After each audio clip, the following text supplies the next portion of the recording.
अक्सर एक तरफा कहानियां सुनाता है। हमें बताया जाता है कि आक्रांता आए, उन्होंने तलवार के दम पर धर्मांतरण किया और हिंदू समाज ने अपनी नियति मानकर सब कुछ चुपचाप सह लिया। लेकिन सत्य इससे कोसों दूर है। भारत में रहने वाले अधिकांश मुस्लिमों और ईसाइयों के पूर्वज हिंदू ही थे। किसी समय डर या धोखे से उन्हें मतांतरित किया गया था।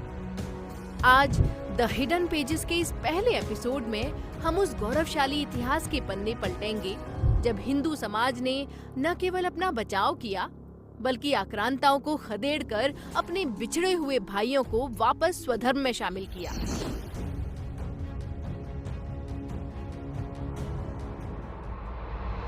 घर वापसी या शुद्धि कोई आधुनिक राजनीतिक शब्द नहीं है। किसी कारण अपवित्र जीवन व्यतीत करने वालों को शुद्ध करने का प्रावधान हिंदू धर्मशास्त्रों में प्राचीन काल से है। ऋग्वेद में स्पष्ट घोषणा की गई है, उत्देवा अवहितम देवा उन्नयथा पुनः उतागश्च कृशम देवा देवा जीव यथा पुनः, अर्थात जो मनुष्य सत्य धर्म से गिर गए हैं उनको पुनः उठाओ और जिनका जीवन अपवित्र हो गया है उनको फिर से शुद्ध करके पवित्र जीवन दो। इस्लाम के आने से बहुत पहले भी विदेशी जातियों को हिंदू समाज ने अपनाया था। यवन, शक, हूण और कुषाण जैसे समुदायों को हिंदू समाज ने आत्मसात किया। इसका सबसे बड़ा पुरातात्विक प्रमाण 110 ईसा पूर्व का विदिशा का हेलियोडोरस स्तंभ है। यूनानी राजा अंतिआल्किदस का ये राजदूत वैदिक धर्म से इतना प्रभावित हुआ कि उसने भागवत धर्म स्वीकार कर लिया और एक विष्णु मंदिर का निर्माण करवाया। ऐसे कई यूनानी थे जिन्होंने वैदिक धर्म को अपनाया था, लेकिन असली चुनौती तब आई जब एक नई और आक्रामक विचारधारा ने भारत पर दस्तक दी। भारत पर प्रथम इस्लामी आक्रमण खलीफा उमर के काल में सन 636 में हुआ। ये आक्रमण मुंबई के पास ठाणे पर हुआ था और इसमें इस्लामी सेना परास्त हुई थी। इसके बाद 643 ईस्वी में लाहौर पर दूसरा हमला हुआ। लेकिन सबसे भयानक मंजर 712 से 713 ईस्वी में आया, जब पर्शिया के राज्यपाल हज्जाज बिन यूसुफ ने अपने रिश्तेदार मोहम्मद बिन कासिम को सिंध पर विजय पाने भेजा।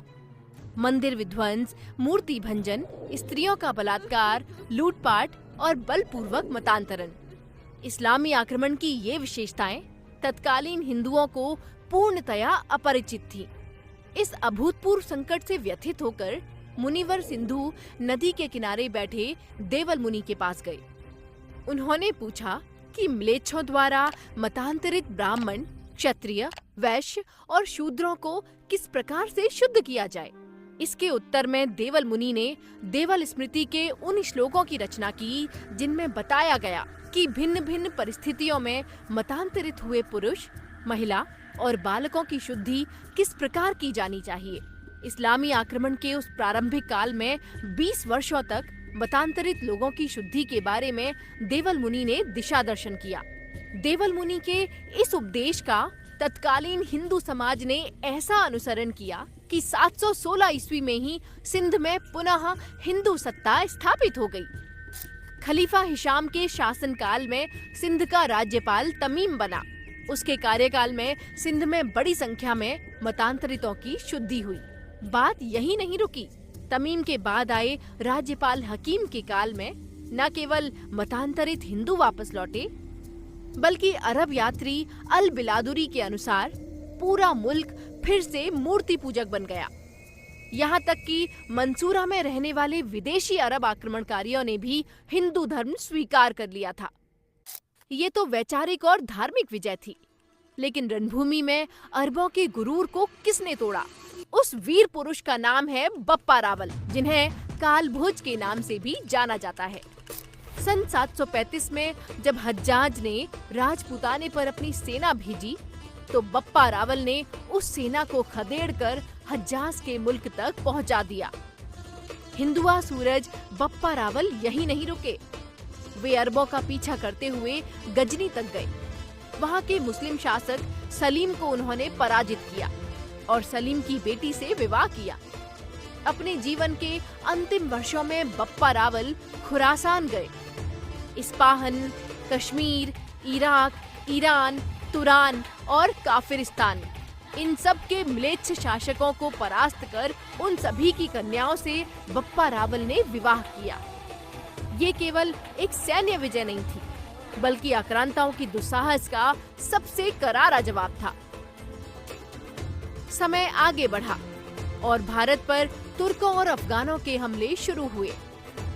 गजनवी घराने का शासक महमूद गजनवी भारत में तबाही मचाने लगा। सन 995 में जयपाल देव के पोते सुखपाल को बंदी बनाया गया और उसे जबरन मतांतरित कर नवासा शाह का नाम दिया गया। सन 1006 में महमूद गजनवी ने उसे मुल्तान का राज्यपाल नियुक्त किया, लेकिन खून अपना असर दिखाता है। सन 1007 में सुखपाल ने इस्लाम को त्याग दिया और वो पुनः हिंदू बन गया। उसने इस बारे में धार्मिक नेताओं से भी चर्चा की। जब ये खबर महमूद गजनवी तक खुरासान पहुंची, तो वो तुरंत सुखपाल को सबक सिखाने लौट आया। दोनों के बीच भीषण युद्ध हुआ।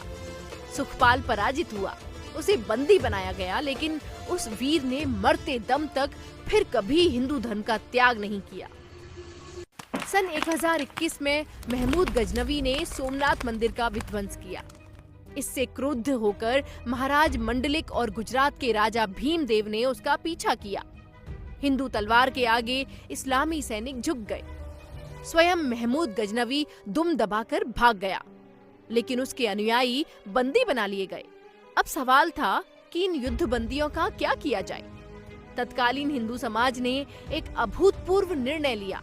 तुर्क अफगान वंशों की कुमारिकाओं को पत्नी के रूप में सरलता पूर्वक स्वीकार किया गया। जो प्रतिष्ठित पुरुष थे, उनकी दाढ़ियां बनवाई गई और उन्हें राजपूतों के शेखावत और वाघेल वंशों में शामिल कर लिया गया। निम्न स्तर के लोगों को कोली, खाट, बाबरिया और मेर जातियों में शामिल किया गया। सभी को उनकी प्रचलित विवाह और अंत्येष्टि विधियों को जारी रखने की स्वतंत्रता दी गई। ये जानकारी एक फारसी किताब तारीख-ए-सोरठ में देखी जा सकती है। शुद्धि और घर वापसी का ये सिलसिला लगातार चलता रहा। सन 1019 में महमूद गजनवी ने बरन यानी वर्तमान बुलंदशहर पर आक्रमण किया था। विशाल इस्लामी सेना से अपने प्राण बचाने के लिए वहां के राजा राय हरदत्त ने अपने 10,000 लोगों के साथ इस्लाम स्वीकार कर लिया था। लेकिन आश्चर्य की बात देखिए, जब सन 1193 में कुतुबुद्दीन ऐबक ने उसी बरन पर आक्रमण किया, तो वहां राय हरदत्त के वंशज राय चंद्रसेन ने उसका डटकर प्रतिकार किया। और इतिहासकार बताते हैं कि उस समय राय चंद्रसेन के राज्य में कोई मुस्लिम नहीं था। स्पष्ट है कि बीच के करीब 174 वर्षों में राय हरदत्त के वंशज एवं उनकी पूरी प्रजा पुनः हिंदू बन चुकी थी। इतिहास का ये वो सच है जिसे द हिडन पेजेस से बाहर निकालने की आवश्यकता है।